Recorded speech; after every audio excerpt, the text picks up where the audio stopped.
Good evening, students. Today we are going to talk about tenses. Today it's my first video lecture. My name is Savant SS and my subject is English. You can clearly see the name of the topic is already written on the board, and I have kept ready a chart or table for you. So this is an important topic because this is a base of our grammar. All while learning other grammar topics, we have to refer this topic. For example, direct indirect speech or change the voices. At that time we have to take help of this topic. So it is necessary that we have to learn this topic very carefully and we have to understand it. Otherwise we can't be able to form correct sentences in English. We can't be able to speak fluent English. So if we want to speak good English, grammatically correct English, then we have to learn this topic. It is must for every English learner. So we all are very familiar with this topic. You already know there are three main tenses: present tense, past tense and future tense. And they have subtenses: simple, continuous, perfect and perfect continuous. So now I am going to write the structure, all the 12 structures of the tenses, and then I am going to run a single sentence through all the 12 sentences. पहिल्यांदा मी सर्व 12 structures लिहितो आणि त्यानंतर एकच वाक्य सर्व 12 काळातून कसं लिहिलं जातं ते दाखवतो. So here yes stands for subject. So subject comes in the beginning in every sentence. So subject is in the beginning. Everywhere in each structure, every structure, subject is in the beginning. Then object. Subject म्हणजे कर्ता आणि object म्हणजे कर्म. So O stands for object. Object is in the end of the sentence.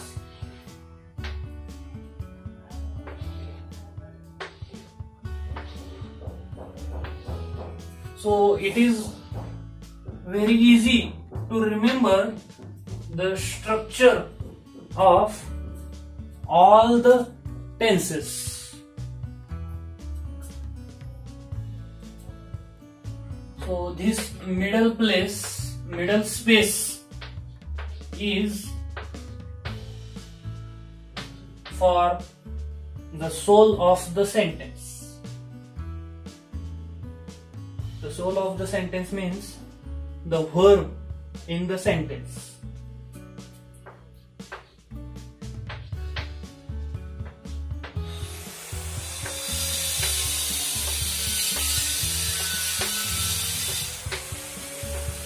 इथं मध्ये काय येणार, मधली ही जागा क्रियापदासाठी रिकामी ठेवलेली आहे.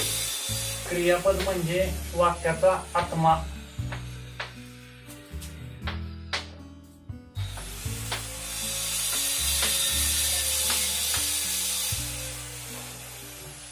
आता इथं सिंपल प्रेझेंट टेन्स, तर त्याचं स्ट्रक्चर मी पहिल्यांदा लिहितो. Subject plus V1. V stands for verb. V1 म्हणजे क्रियापदाचं पहिलं रूप. इथं सिंपल पास्ट टेन्स V2. एवढाच बदल आहे बघा. V1 V2. V2 म्हणजे क्रियापदाचं दुसरं रूप. इथं shall will compulsory. Simple future tense मध्ये शाल किंवा विल. शाल किंवा will plus V1.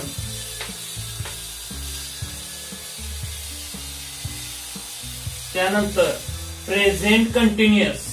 Present continuous मध्ये am, is, are plus V plus ING. इथं एम इज आर आलं त्यामुळे इथं was, were plus V plus ING. इथं फ्युचर कंटिन्युअस मध्ये शाल विल पुन्हा कंपल्सरी. शाल विल प्लस इथं आता प्रेझेंट कंटिन्युअस मध्ये एम इज आर आलेला आहे, हेल्पिंग व्हर्ब. पास्ट मध्ये वॉज वेअर आलेला आहे, भूतकाळी रूप. आता इथं शाल विल नंतर आपण एम इज आर किंवा वॉज वेअर हे वापरू शकत नाही, म्हणून इथं बी स्वतः आलेला आहे आणि V प्लस ING. त्यानंतर प्रेझेंट परफेक्ट टेन्स, पूर्ण वर्तमान काळ. Subject plus have, has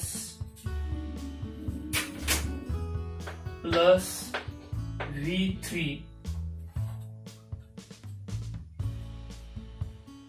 subject plus had plus V3 past मध्ये.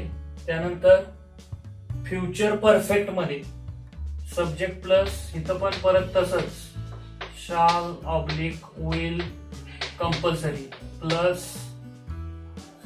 आता इथं प्रेझेंट परफेक्ट मध्ये इथं जर ही असेल तर हॅज येतं, शी असेल तर हॅज, इट असेल तर has, it has, she has, he has, I असेल तर I have, we have, you have, they have. असं इथं फक्त हॅडच येतं, इथं काही बदल होत नाही. करता काही असला तर इथं हॅडच येतं, कारण हा पास्ट परफेक्ट आहे. परंतु इथं तसं नाही. इथं सब्जेक्ट प्लस शाल विल हे कंपल्सरी आहे. त्यानंतर इथं ही असेल, शी असेल, इट असेल, दे असेल, वी असेल, काही असेल तरी हॅवच येतं. हॅज कधीच येत नाही. Have plus V3. त्यानंतर present perfect continuous. Subject plus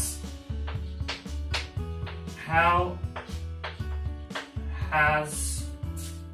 आता हा जो परफेक्ट कंटिन्युअस आहे तिन्ही काळातला, हा जो परफेक्ट कंटिन्युअस आहे तो ह्या दोन काळांचा बनलेला आहे, कंटिन्युअस आणि परफेक्ट. आणि म्हणून हॅव हॅज आपण इथून घेतलं, ते हॅव हॅज इथून घेतलं, म्हणून subject plus have has plus आपण V3 वापरू शकत नाही. बीचं तिसरं रूप काय आहे तर बीचं तिसरं रूप आहे बीन.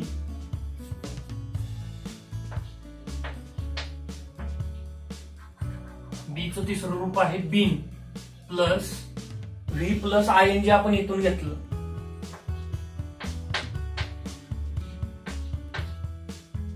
Plus object. इथं पण तसंच आहे.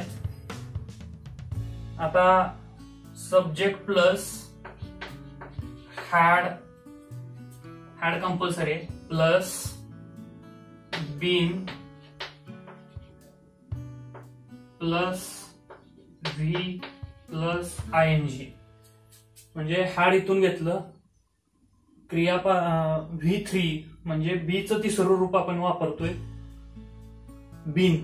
V3 आपण वापरू शकत नाही म्हणून बीचं तिसरं रूप आणि ING इथून घेतलं. म्हणजे ह्या दोन काळाचा बनून हा बनलेला पास्ट परफेक्ट कंटिन्युअस आणि ह्या दोन्हीचा प्रेझेंट परफेक्ट कंटिन्युअस. आता इथं पण तसंच आहे. ह्या दोन्हीचा बनून हा फ्युचर परफेक्ट कंटिन्युअस बनलेला आहे. सब्जेक्ट प्लस इथं पण शाल विल कंपल्सरी आहे. शाल विल प्लस इथून आपण हॅव घेतोय प्लस बीन घेतलेला आपण. त्यानंतर ING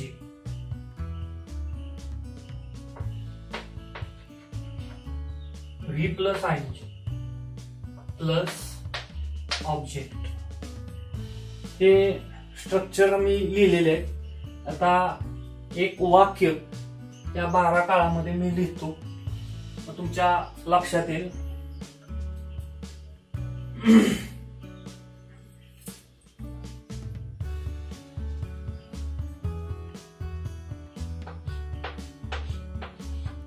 He plays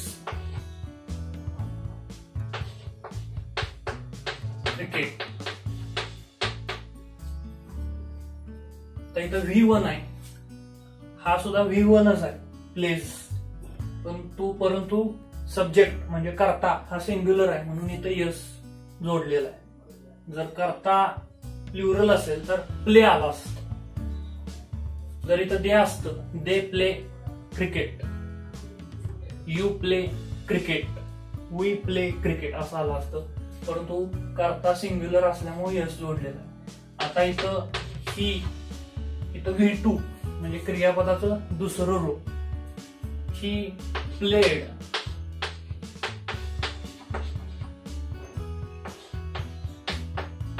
क्रिकेट.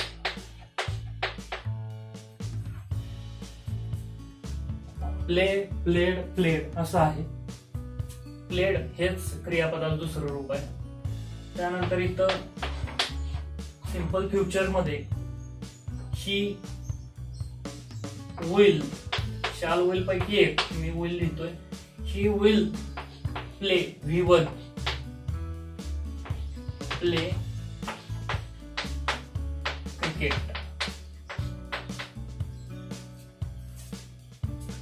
त्यानंतर प्रेझेंट कंटिन्युअस मध्ये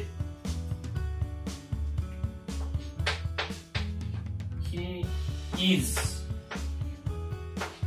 प्लेइंग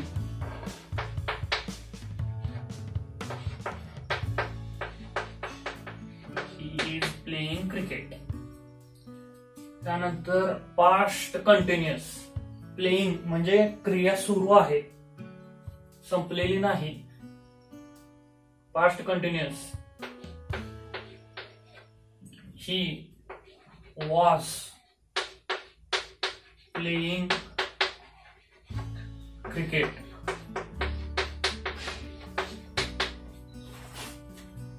त्यानंतर future continuous he will be playing cricket. He will be playing cricket. त्यानंतर present perfect. He has played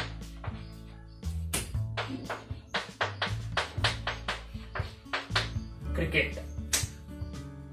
त्यानंतर पास्ट परफेक्ट पूर्ण भूतकाळ. He had played cricket. त्यानंतर future perfect. He will have played. He will have played cricket.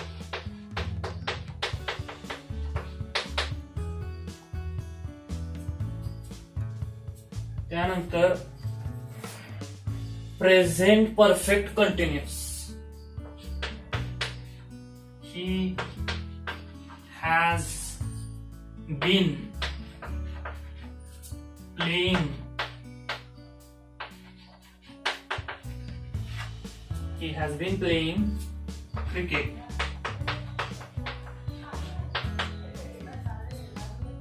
त्यानंतर past perfect continuous. He had been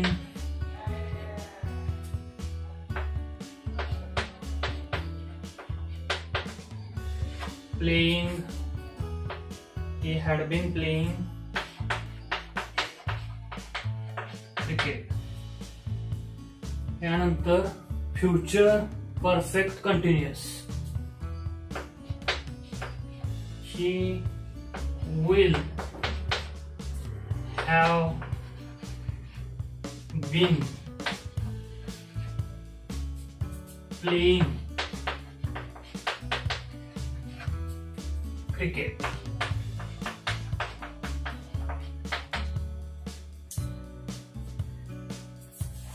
अशा पद्धतीनं एक वाक्य मी 12 काळात लिहिलेलं आहे. आता ह्याचे उपयोग काय? He plays cricket. जेव्हा आपण आपल्या whenever we talk about our present habits, at that time we have to use this tense, simple present tense. If we use any other tense, then it is totally wrong. Whenever we are going to talk on present situation, at that time it is must that we have to use this tense. Otherwise it is not correct. It is totally wrong. He played cricket. V2. He played cricket means the whenever we talk about the situation or the action which is just completed. एखादी क्रिया काही वेळापूर्वीच पूर्ण झालेली आहे. I completed the writing म्हणजे मी आत्ताच लिहायचं पूर्ण केलं, माझं लिहून झालं काही वेळापूर्वी, परंतु तो भूतकाळ झालेला आहे. मग तसंच आहे हे. ही प्लेड क्रिकेट म्हणजे काही वेळापूर्वी तो क्रिकेट खेळत होता, आता खेळत नाही, तो त्याचा भूतकाळ झालेला आहे, भूतकाळात झालेली गोष्ट आहे, परंतु ती काही वेळापूर्वी पूर्ण झालेली आहे. ही प्लेड क्रिकेट म्हणजे काही वेळापूर्वी तो क्रिकेट खेळत होता. तसंच I completed my board writing म्हणजे मी काही वेळापूर्वी लिहित होतो. असं ज्यावेळेस बोलायचं असतं त्यावेळेस आपल्याला सिंपल पास्ट टेन्स वापरायचा असतो, वापरावाच लागतो. Simple future. He will play cricket. He will play cricket म्हणजे भविष्यात तो क्रिकेट खेळेल असा त्या वाक्याचा अर्थ आहे. म्हणजे आपल्याला भविष्यात बद्दल एखादं वाक्य बोलायचं असतं त्यावेळेस आपण साधा भविष्यकाळ वापरतो, simple future tense. He will play cricket म्हणजे तो कधीतरी क्रिकेट खेळेल असा त्या वाक्याचा अर्थ आहे. त्यानंतर present continuous. He is playing cricket म्हणजे आता सध्या तो क्रिकेट खेळत असला पाहिजे तरच हे वाक्य बरोबर आहे. जर तो आता क्रिकेट खेळत नसेल तर हे वाक्य वापरता येणार नाही. For example, I am teaching I am writing on the board म्हणजे माझी क्रिया सुरू आहे लिहिण्याची किंवा शिकवण्याची माझी क्रिया सुरू आहे. You are listening, you are watching, त्यावेळेस आपण हा प्रेझेंट कंटिन्युअस टेन्स वापरतो. दुसरा कोणताही टेन्स आपण वापरू शकत नाही. ही वॉज प्लेइंग क्रिकेट म्हणजे तो काल क्रिकेट खेळत होता हे सांगण्यासाठी किंवा काही वेळापूर्वी तो क्रिकेट खेळत होता हे सांगण्यासाठी ही वॉज प्लेइंग क्रिकेट म्हणजे भूतकाळात ती क्रिया काही वेळ सुरू होती. प्लेइंग कंटिन्युअस हे सांगण्यासाठी आपण हा पास्ट कंटिन्युअस टेन्स वापरतो. त्यानंतर ही विल बी प्लेइंग क्रिकेट म्हणजे तो उद्यापासून किंवा पुढच्या क्षणापासून तो क्रिकेट खेळायला चालू करेल असा त्या वाक्याचा अर्थ आहे. म्हणजे उद्यापासून एखादी गोष्ट सुरू होईल किंवा मला उद्या एखादी गोष्ट करायची असं ज्यावेळेस सांगायचं असतं त्यावेळेस आपण हा अपूर्ण भविष्यकाळ वापरतो. ही विल बी प्लेइंग क्रिकेट म्हणजे ती गोष्ट होऊ शकते किंवा होणार पण नाही. प्रेझेंट परफेक्ट टेन्स, आता इथं ही हॅज प्लेड क्रिकेट म्हणजे खेळण्याची क्रिया पूर्ण झालेली आहे.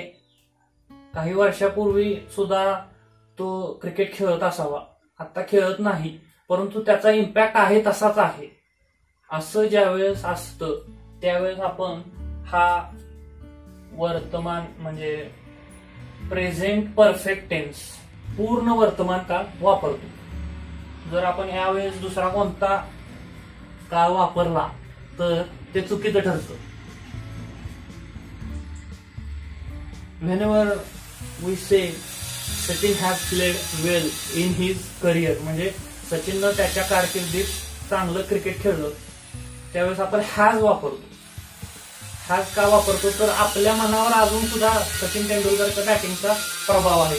किंवा आपण असं म्हणतो की Virat Kohli has played good in last match म्हणजे ती मॅच होऊन गेलेली असते, तो भूतकाळ असतो तरी सुद्धा आपण हॅज वापरतो कारण विराट कोहलीच्या बॅटिंगचा इम्पॅक्ट आपल्या मनावर असतो. He had played cricket,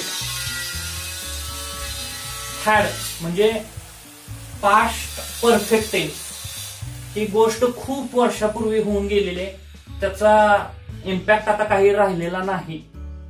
I had bought a new phone last year असं ज्यावेळेस आपल्याला सांगायचं असतं म्हणजे मी गेल्या वर्षी नवीन फोन घेतला त्यावेळेस आपण हॅड वापरतो कारण तो फोन आपण गेल्या वर्षी घेतला, ह्या वर्षी तो आउटडेटेड झालेला आहे, तो मोबाईल जुना झालेला आहे आणि म्हणून आपण हॅज वापरत नाही, हॅड वापरतो. Future perfect, he will have played cricket म्हणजे भविष्यात तो कधीतरी क्रिकेट खेळेल, भविष्यात तो काहीतरी बनेल असं ज्यावेळेस सांगायचं असतं. ही विल हॅव प्लेड क्रिकेट म्हणजे तो भविष्यात कधीतरी क्रिकेट खेळेल म्हणजे उद्यापासून तो क्रिकेट खेळायला चालू करेल पण आणि करणार पण नाही आणि म्हणून त्यावेळेस आपण हा काळ वापरतो फ्युचर परफेक्ट टेन्स. त्यानंतर present perfect continuous, he has been playing cricket. For example, I have been teaching since last 7 years. मी गेल्या 7 वर्षापासून इंग्लिश शिकवत आहे. I have been teaching English since last 7 years. असं ज्यावेळेस सांगायचं असतं त्यावेळेस हा प्रेझेंट परफेक्ट कंटिन्युअस टेन्स हा काळ वापरला जातो. He has been playing cricket म्हणजे खेळण्याची क्रिया खूप वर्षापूर्वी म्हणजे काही वर्षापूर्वी सुरू झालेली आहे, खूप आधी सुरू झालेली आहे भूतकाळात आणि ती अजून सुद्धा चालू आहे असं ज्यावेळेस असतं त्यावेळेस आपण प्रेझेंट परफेक्ट कंटिन्युअस हा काळ वापरावा लागतो. त्यानंतर past perfect continuous. He had been playing cricket. म्हणजे भूतकाळात काही कालावधीसाठी ती क्रिया सुरू होती, परंतु आता ती सुरू नाही. काही कालावधीसाठी भूतकाळात त्यानं क्रिकेट खेळलेलं होतं, परंतु आता तो म्हणजे काल सकाळी त्यानं क्रिकेट खेळायला सुरू केलं आणि सायंकाळपर्यंत तो क्रिकेट खेळत होता. असं ज्यावेळेस सांगायचं असतं त्यावेळेस he had been playing cricket. Past perfect continuous हा काळ आपण वापरतो, हे स्ट्रक्चर वापरतो. त्यानंतर future perfect continuous. He will have been playing cricket म्हणजे तो he will have been playing cricket म्हणजे तो उद्या सकाळी 10 वाजल्यापासून क्रिकेट खेळायला सुरू करेल आणि दुपारपर्यंत त्याचं क्रिकेट खेळून संपलेलं असेल, किंवा ह्या वेळेपर्यंत त्याचं क्रिकेट खेळून संपलेलं असेल, त्याची मॅच संपलेली असेल. असं ज्यावेळेस सांगायचं असतं त्यावेळेस आपण फ्युचर परफेक्ट कंटिन्युअस हा काळ वापरतो. So thank you very much. I have given all the structures of the tenses and I hope you can understand easily, because this is very easy topic and this is my first lecture. So let me know whether you like it or not. So once again, thank you for watching.